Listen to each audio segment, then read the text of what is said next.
Paulo a Timóteo.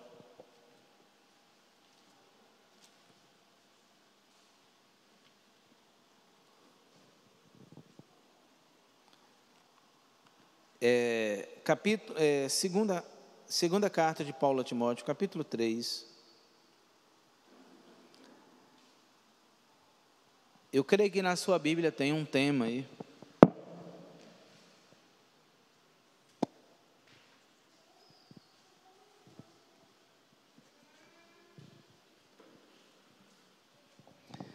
Tem um tema aí, não é verdade? Nesse capítulo 3. E o tema é, na minha versão, a versão Alfa-Lite, creio que ninguém mais encontra essa versão por aí, tá? Se alguém encontrar, me avise. A versão Alfa-Lite. O tema é os últimos dias. Os últimos dias. Quando a Bíblia fala nos últimos dias, está falando no tempo do fim. Está falando do tempo final. Tá? Saber isto, nos últimos dias sobrevirão tempos difíceis, porque os homens serão egoístas, avarentos, orgulhosos, arrogantes, blasfemadores, desobedientes aos pais, ingratos, ímpios, sem amor pela família, irreconciliáveis, caluniadores, sem domínio próprio, cruéis, inimigos do bem, traidores, insensatos, cheios de orgulho, mais amigos dos prazeres que amigos de Deus, tendo aparência de piedade, mas negando-lhe o poder ou a eficácia. Separa-te também destes, porque estes são os que entram sorrateiramente nas casas e conseguem enganar mulheres tolas, sobrecarregadas de pecados, sendo conduzidas por muitos desejos. Só até aqui. Então, tudo que nós acabamos de ler, irmãos, infelizmente, é o que nós estamos vivendo, tá? É isso aqui que nós estamos vivendo.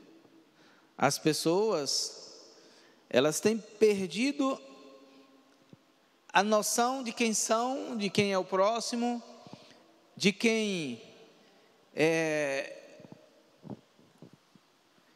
Deus, tá? As pessoas, elas têm perdido a noção do tempo, ou seja, têm perdido a noção das coisas de modo geral. O povo de Israel, eles sempre viveram, se você ler a história do povo hebreu, biblicamente mesmo, não precisa você procurar outro livro ou outros livros para você entender as fases que aquele povo viveu.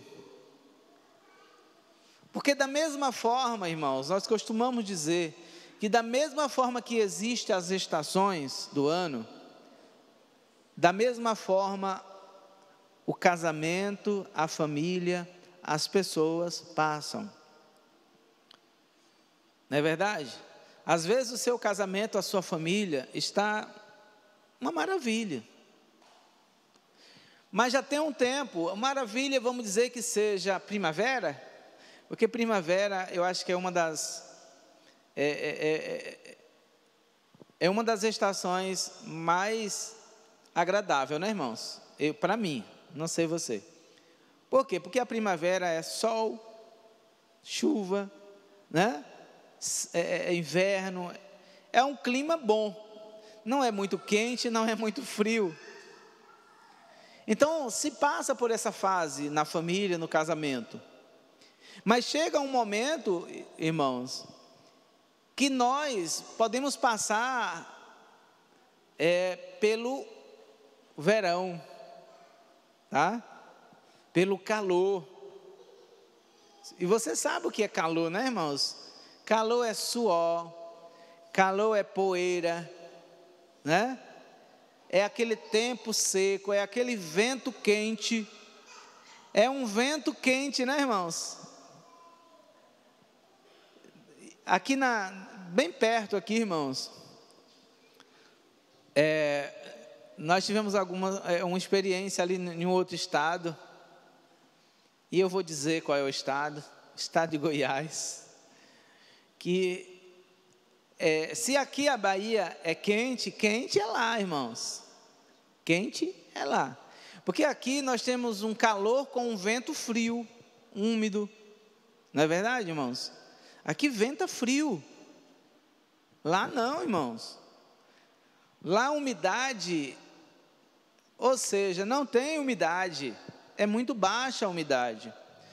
Então, nós sofremos muito, porque quem tem problema respiratório, né, é problema. Lá, quem trabalha no campo, tem que usar protetor solar. As empresas, elas são obrigadas a fornecer protetor solar para os colaboradores, porque lá é muito quente. Parece que lá é mais próximo do sol, né? Aquela região ali. Então, Brasília, Goiás, quer dizer, né, o Distrito Federal, Goiás, Tocantins, Minas, já pega Minas também. É uma região muito quente. É muito diferente daqui, da Bahia. Aqui é úmido até demais. Aqui se tem problema respiratório por causa da umidade, né? Aqui a gente dorme com a janela aberta e acorda com o nariz congestionado, gripado, só por causa do serenozinho, do ventozinho que entra pela janela, né? Já passei por isso aqui várias vezes. Lá em Goiás a gente molhava uma toalha, irmãos, molhava a toalha e colocava no quarto, penduradas, pingando, irmãos. E quando amanhecia o dia, a toalha estava tesa, assim, olha, dura. Meu Deus, que assustador.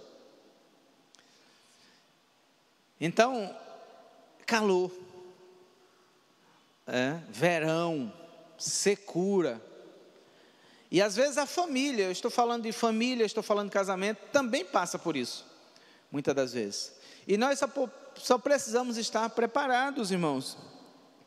E o povo de Israel viveu isso, porque eles viviam no deserto. Deus tinha um cuidado especial com eles, e continua tendo, que durante o dia, o que é que Deus fazia com eles?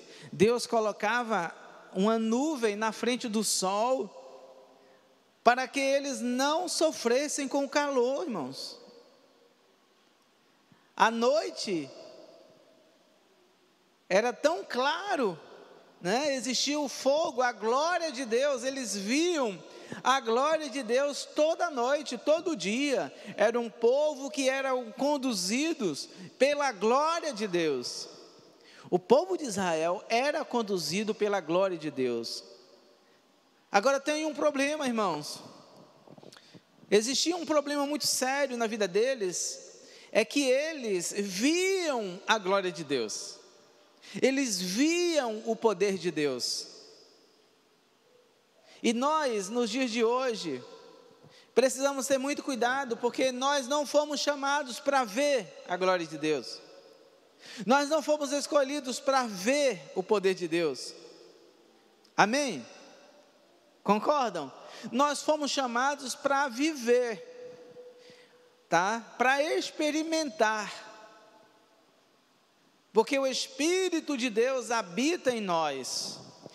E com a liberdade que Deus nos deu através do seu sacrifício na cruz do Calvário, quando o véu do templo se rasgou de alto a baixo, foi dizendo que Deus, a partir daquele momento, tinha livre acesso ao teu coração, e você teria livre acesso ao coração de Deus. Então a glória de Deus hoje é para ser vivida, o poder de Deus é para ser vivido e não mais visto. Então chegou um momento, irmãos, que Deus falou assim: eu quero falar com o povo, eu quero conversar com o povo, eu quero ter uma experiência com o povo.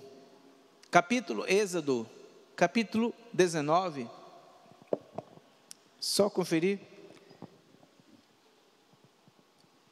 E o povo falou: não, Moisés, não, fala por nós. Então hoje você não precisa de intermediário, irmãos.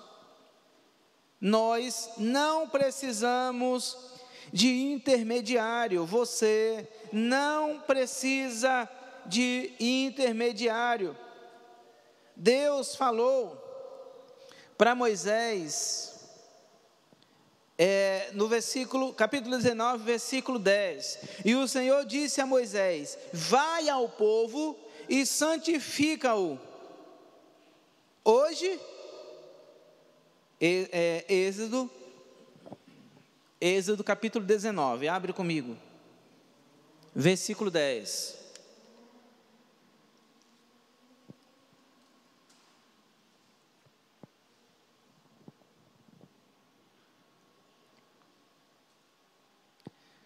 E o Senhor disse a Moisés: vai ao povo e santifica-os hoje e amanhã. Lavem eles as suas vestes, e eles estejam prontos para o terceiro dia, porquanto no terceiro dia o Senhor descerá diante dos olhos de todo o povo sobre o monte Sinai. E define os limites ao povo em redor, dizendo: guardai-vos, não subais ao monte, nem toqueis seu limite. Todo aquele que tocar o monte será o quê? Morto. Será que o povo queria? Será que o povo era como Josué? Porque Josué, ele queria ver a glória de Deus de qualquer forma, de qualquer jeito. Ele queria ver.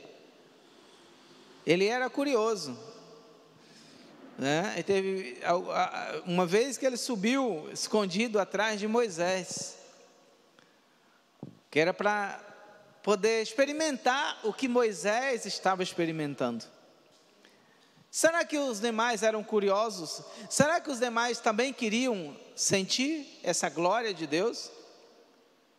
Não, eles não queriam, irmãos. Eles evitavam falar com Deus. Eles eram medrosos, irmãos. Eles não estavam decididos. O capítulo 20 nos mostra quando Deus, ele deu a Moisés a lei, os mandamentos, tá?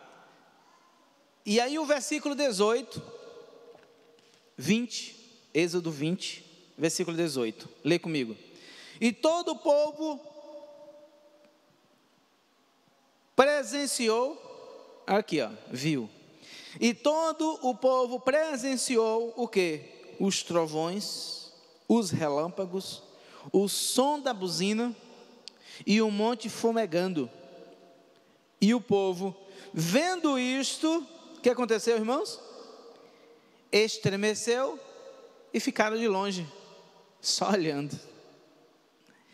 E disseram a Moisés: fala-nos tu mesmo e ouviremos, mas não fale Deus conosco, para que não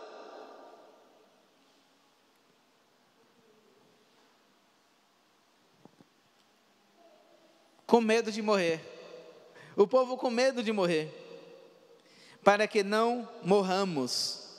Fala tu mesmo, Moisés, por nós. Hoje a gente percebe que existem pessoas fazendo a mesma coisa. Nós vamos chegar lá, tá? Nós vamos ler, se Deus permitir, nós vamos ler Josué ainda, tá? Mas fica tranquilo, a gente chega. Moisés disse ao povo: não temais, versículo 20. Não temais, porque Deus veio para o quê? Para vos provar, Deus queria saber o que estava no coração das pessoas. Deus, Ele quer saber, Ele prova você, Ele quer saber o que está no seu coração. Deus, Ele quer saber qual é a intenção do seu coração. Deus, Ele quer saber qual é o desejo do teu coração. Ele vê, Ele sabe.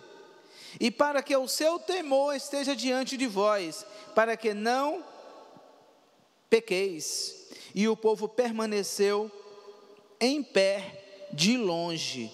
Mas Moisés se aproximou, irmãos, das trevas espessas onde Deus estava.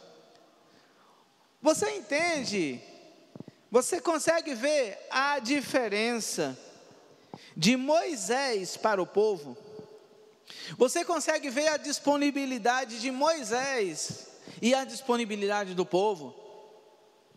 Você consegue entender que Deus, Ele tinha um interesse de ministrar aquele povo? Deus tinha o interesse de ter um relacionamento íntimo com eles, mas eles decidiram não. Nos dias de hoje nós vemos pessoas da mesma forma, porque casamento diz respeito a relacionamento. Deus, Ele busca o quê? Relacionamento. Deus não busca amizade com pessoas, Deus busca relacionamento. Relacionamento é diferente de amizade. Amizade é isso aqui, olha. Isso é amizade. Relacionamento é isso aqui, ó. E é isso que Deus busca.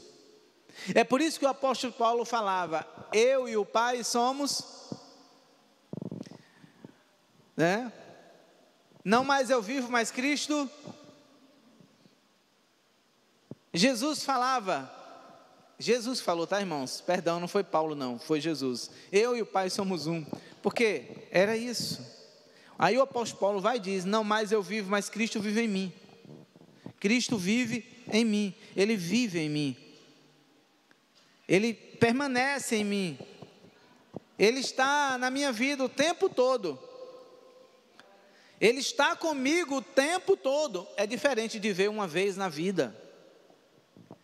Relacionamento é algo muito íntimo. E aí vamos lá no capítulo 24 de Josué. Porque a família, como base da sociedade, precisa entender qual é o propósito de Deus também para ela. Versículo 14: agora, pois, temei ao Senhor e serve-o com sinceridade e com verdade. Deitai fora os deuses aos quais serviram os vossos pais, além do rio no Egito, e serve ao Senhor. Então aqui, Josué começa exortando aquele povo que estava debaixo da sua autoridade. Aqui Josué começa alertando: olha, vocês estão vivendo as tradições dos pais de vocês. Nós estamos nesse momento vivendo tradições. Nesses dias, hoje, nós estamos vivendo tradições. Tradições que vieram dos nossos pais. O que vem do seu pai para você, o que vem dos seus pais para você, o que vem dos seus familiares para você, nos dias de hoje, e biblicamente você precisa fazer uma autoanálise. Você precisa analisar, você precisa ver se vale a pena, você precisa observar se o que você está vivendo, deixado pelos seus pais, está na Bíblia. Se o que você está vivendo, deixado pela sua família, é bíblico. Porque nós somos tendentes a isso. Nós somos tendentes a aprender com os nossos pais. Eu aprendi muita coisa com os nossos pais, com os meus pais. Você também aprendeu muita coisa com seus pais. Tem muita coisa tem muita coisa dentro da sua casa hoje que você aprendeu dos seus pais, e são coisas boas, muita coisa boa, tá? Muita coisa boa, e você não deve jamais deixar morrer, jamais jogar fora. Mas existe muita coisa que você precisa jogar fora. Existe muita coisa que você precisa cortar da sua vida, neutralizar na sua vida. Porque tem pessoas que abrem a boca orgulhosamente e diz: eu sou como meu pai, eu sou como a minha mãe. Coisa boa? Não, é negativo, coisa ruim.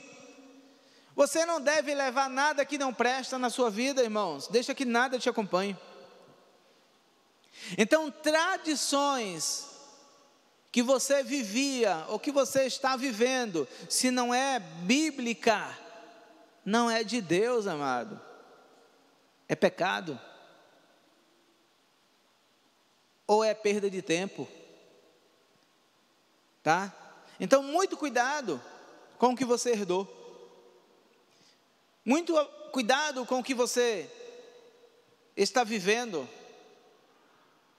Muito cuidado com seus conceitos fabricados pelos seus pais, pelos seus familiares, os costumes de lá dentro da sua casa. Muito cuidado. E Josué deixou isso bem claro para o povo.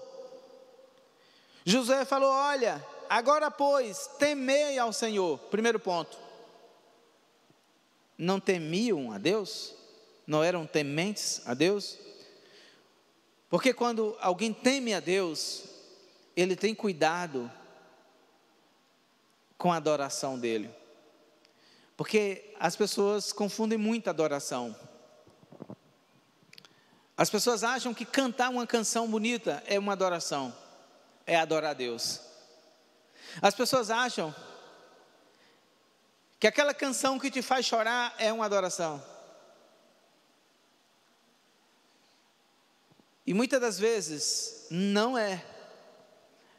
Muitas das vezes é um instrumental com uma letra que tocou na sua vida por algum motivo, que te ministrou por algum motivo, mas que por trás de tudo isso tem um outro propósito. Porque será que você já chorou ou já se emocionou ouvindo uma canção, uma música aí? Antigamente se emocionava muito ouvindo uma música internacional. Não é verdade?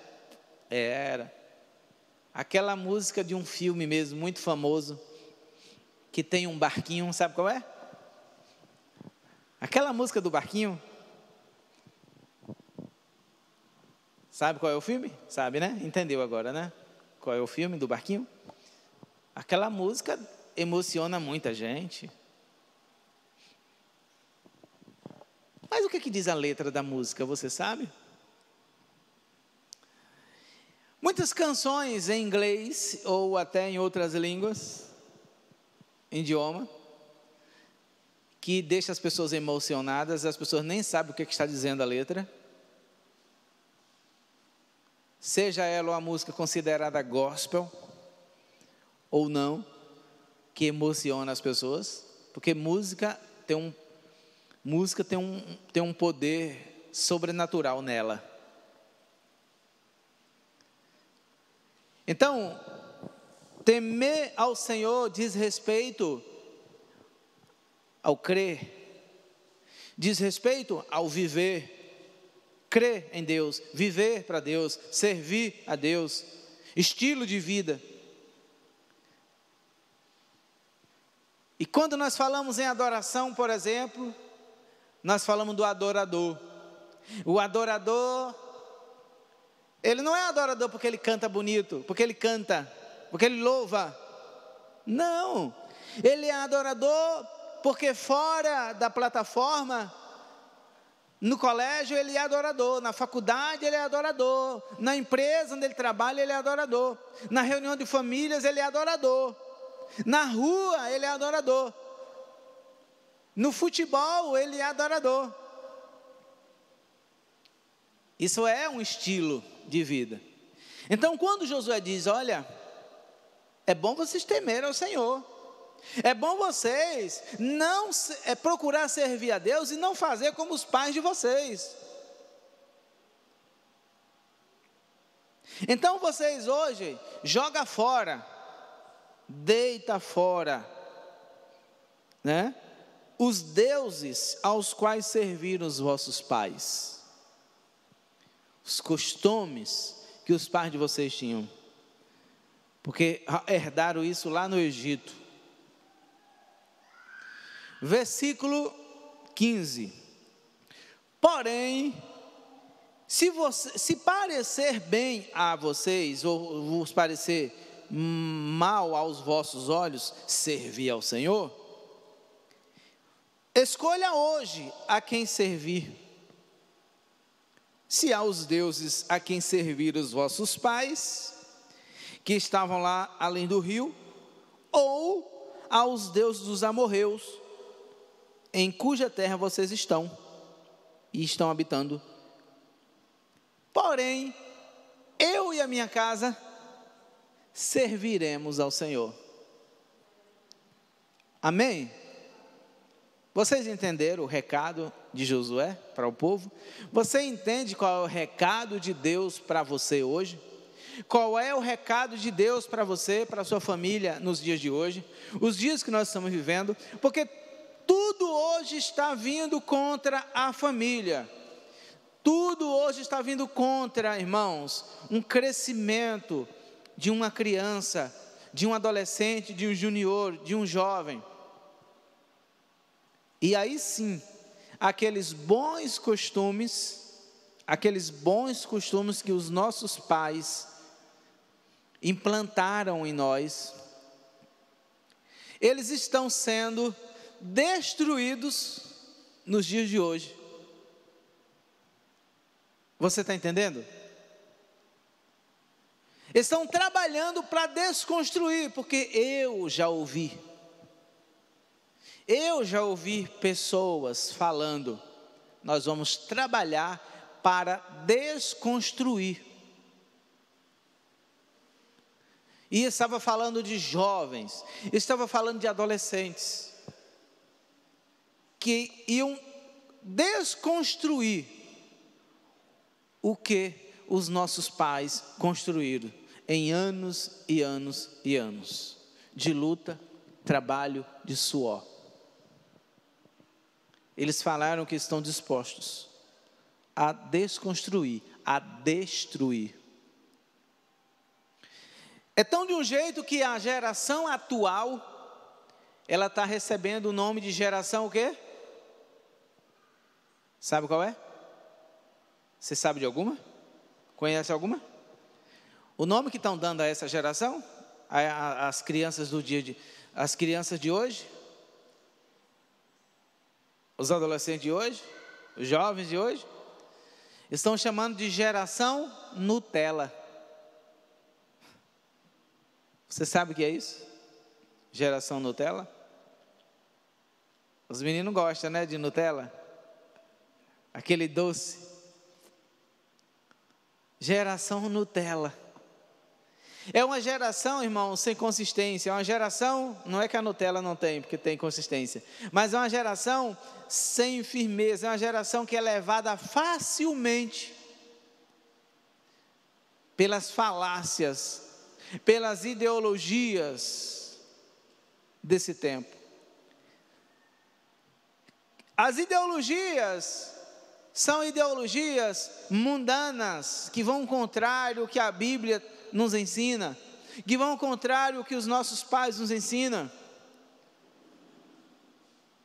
Eu sempre conto o que aconteceu, algumas coisas que eu vivi, que eu aprendi. Irmãos, vou falar do meu pai, saudoso, falecido. Se ele estivesse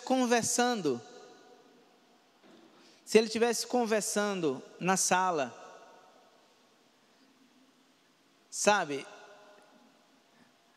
com um amigo ou com um conhecido dele, um de um lado e o outro do outro lado, jamais nós passaríamos no meio. Jamais. E se passássemos, não apanhava, tá? Nós nunca apanhamos. Quer dizer, eu não apanhei. Não era porque eu era mimado, não era porque eu não aprontava também, é porque não apanhei, né? E o último momento que meu pai queria me dar umas, não conseguiu. Então, às vezes estava ali o meu pai em um bate-papo com os amigos e o meu pai começava a contar uma história. E eu sabia que estava errado a história. Ô irmãos, me dava uma vontade de corrigir o meu pai. De dizer, não meu pai, não foi assim meu pai, foi assim. Só ficava na vontade, irmãos. Porque se eu corrigisse, entende? Isso chama-se bons costumes. Bons costumes. Eu não falava, meu pai, tu, você. Ô meu pai, tu vai? Ô meu pai, você vai? Não, irmãos. Era tudo o Senhor, a Senhora. Né? Era tudo assim, irmãos. E eu vou te dizer, irmãos, essa geração atual pode falar o que quiser. O que quiser. Contra. Porque não acho nada ruim. Eu não achava nada ruim. Isso era limites. Tá? Era limites que eram dados. Então nós, os mais velhos aí, de 40 anos atrás, vão entender isso. Que está se perdendo isso. Nós tomávamos a bênção, alguns falam da bênção, né? Mas é tomar. Nós tomávamos a bênção para dormir e tomávamos a bênção para quando acordávamos. Tomávamos a bênção quando eles iam viajar ou quando nós viajávamos, tomávamos a bênção. Quando chegávamos, tomávamos a bênção. E até hoje eu tomo a bênção da minha mãe. Até hoje, irmãos. Se eu a vejo, benção a minha mãe, Deus te abençoe. Amém. As pessoas não têm ideia de que é a bênção dos pais, irmãos. As pessoas não têm ideia do que é honrar os pais. Não tem ideia. Essa geração atual não tem ideia, não faz ideia.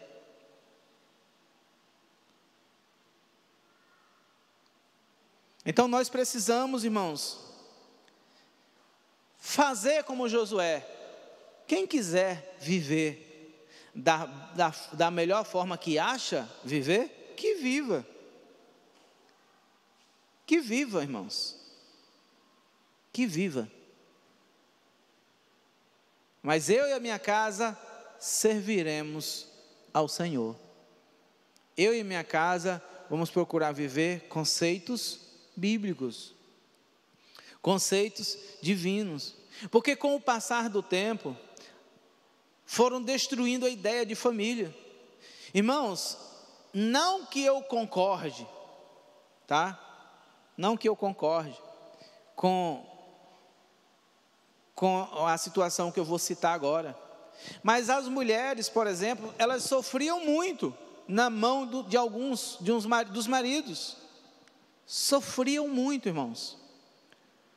Há 40, 30 anos atrás, elas sofriam demais. Demais.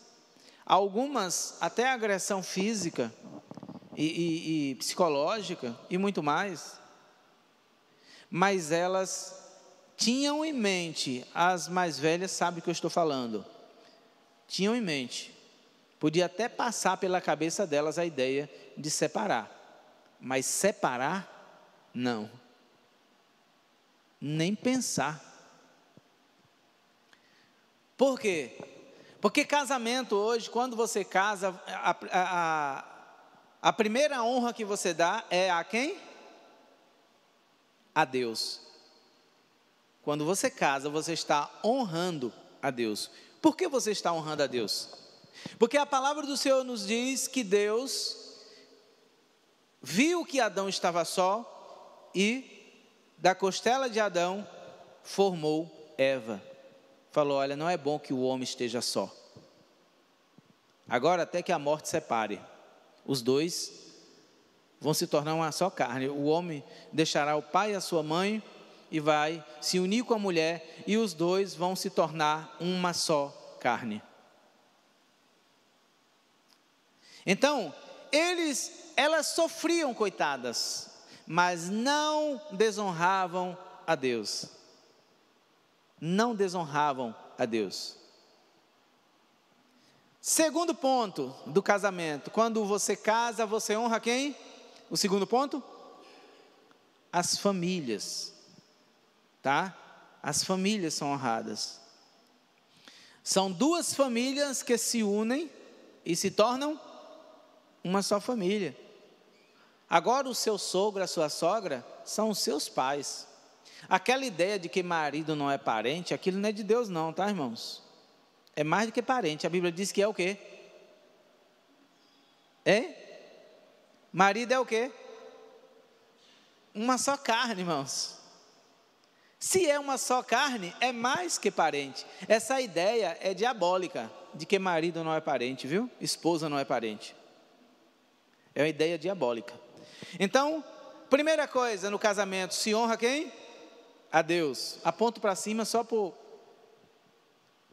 expressão mesmo. Segundo ponto, honra a família.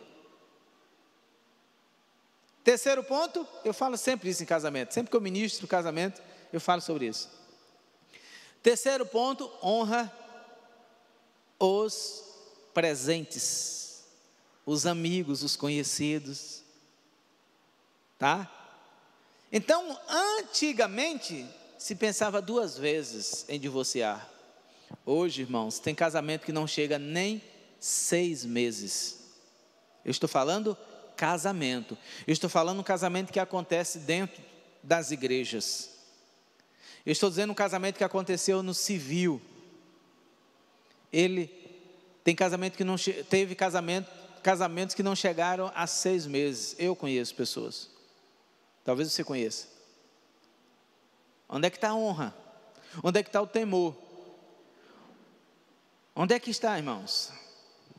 E aí onde vem o que nós lemos lá na segunda carta de Paulo a Timóteo, capítulo 3, vocês lembram? O homem será o quê? Amantes de si mesmos. Amantes de si mesmo. E tem uma palavra muito usada.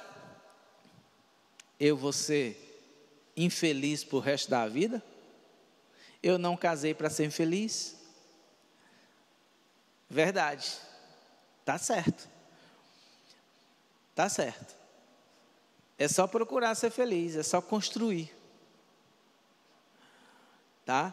Então, é só fortalecer, é só estar disposto a melhorar, a mudar. Não é isso, irmãos? Que sejamos dispostos a mudanças, a sermos mudados, a mudar pelo outro, a sermos diferentes pelo outro. É isso que nós precisamos, né? Então, muita coisa boa os nossos pais implantaram em nós. Muita coisa boa. O casamento hoje ele se tornou descartável, né? Descartável para alguns, sem valor. Ou seja, desonrando o que Deus deu para o homem. É a dádiva, irmãos. O casamento é a dádiva de Deus para o homem. O casamento só existe porque Deus criou para o homem. Foi algo específico para o homem e a mulher, tá? O casamento foi específico para o homem e a mulher. É o que diz lá em Gênesis, capítulo 2. O casamento só existe por causa do homem e da mulher. Falou, agora vocês vão multiplicar, vocês vão encher a terra, vocês vão dominar. Foi isso que Deus falou para Adão e Eva. Primeiro o homem, primeira mulher. Tá? Então, eu e a minha casa serviremos ao Senhor. Não importa. Ensina os teus filhos. Ensina, corrige-os. Instrui-os. Né? Ensina a criança no caminho. Ensina a criança no caminho. Tá? A palavra do Senhor nos diz que é para ensinar a criança no momento do almoço, do café, quando for dormir, quando estiver andando na rua. Tá? Instrua a criança, ensine a criança. Então nós precisamos, Deuteronômio capítulo 6, né, que fala para nós ensinarmos a criança, nesses momentos, né, ter momento de poder ensinar para elas, mostrar para elas qual o comportamento que elas devem ter, né, e formando o caráter da criança, ajudando ela a formar o caráter. É você. Hoje os pais não têm assumido o papel de pai e deixado a escola, né, educar a criança, é isso, deixando os vizinhos educar a criança, deixando os avós educar a criança. Então, é valor sendo invertido, tá? Então, nós precisamos rever o que aprendemos, colocar em prática aquilo que é bom e neutralizar aquilo que não é bom. Tá bem, irmãos? Então, que assim como Josué falou, eu e a minha casa serviremos ao Senhor, mesmo em meio a esse caos, mesmo vivendo nessa terra, que era a terra dos amorreus, aquela região ruim, terrível, mesmo assim, eu e a minha casa serviremos ao Senhor, porque José era homem de Deus, mas estava no Egito. Daniel era homem de Deus, mas estava no Egito. E outros que estavam no Egito, mas não deixaram de servir a Deus. Eles estavam vivendo no Egito, mas não deixaram o Egito entrar neles. Tá? Nós estamos aqui no mundo, mas não vamos permitir que o mundo entre em nós. Não vamos permitir que o mundo nos envolva, que a lama nos envolva. Tá bem, irmãos? Amém? Então essa palavra deixo para vocês nessa noite. Que Deus continue falando ao teu coração através dessa mensagem, que ela continue te edificando, te fortalecendo dia após dia. Amém? Vamos ficar de pé e vamos orar ao Senhor nesse momento. Vamos bendizer o nome do Senhor, exaltar o nome do Senhor. Nós estaremos amanhã iniciando com a segunda parte do seminário, tá? Seminário será uma bênção, será amanhã e sábado, tá? Então não falte, vai ser uma bênção. Amém? Pai, bendizemos o teu nome que é sobre todo nome, exaltamos o teu nome e declaramos: venha o teu reino, seja feita a tua vontade. Pai querido, Pai amado, muito obrigado, Senhor. Muito obrigado pela tua palavra. Que o Senhor continue manifestando em cada coração, cada pessoa aqui. Aqueles, meu Deus, que estão nos acompanhando pelas redes sociais também, que sejam alcançados de uma maneira sobrenatural. As famílias sejam abençoadas, os casamentos sejam abençoados, os esposos, os cônjuges sejam abençoados, os filhos sejam abençoados, a família seja abençoada, os familiares sejam abençoados, e que o teu melhor, Senhor, aconteça nessa casa. Tu sabes das necessidades dessas pessoas. Tu és o Deus que supre todas as nossas necessidades. Confiamos em Ti, descansamos em Ti e Te agradecemos, Pai. Fica conosco, é isso que eu te peço e te agradeço, em nome de Jesus, amém, aleluia.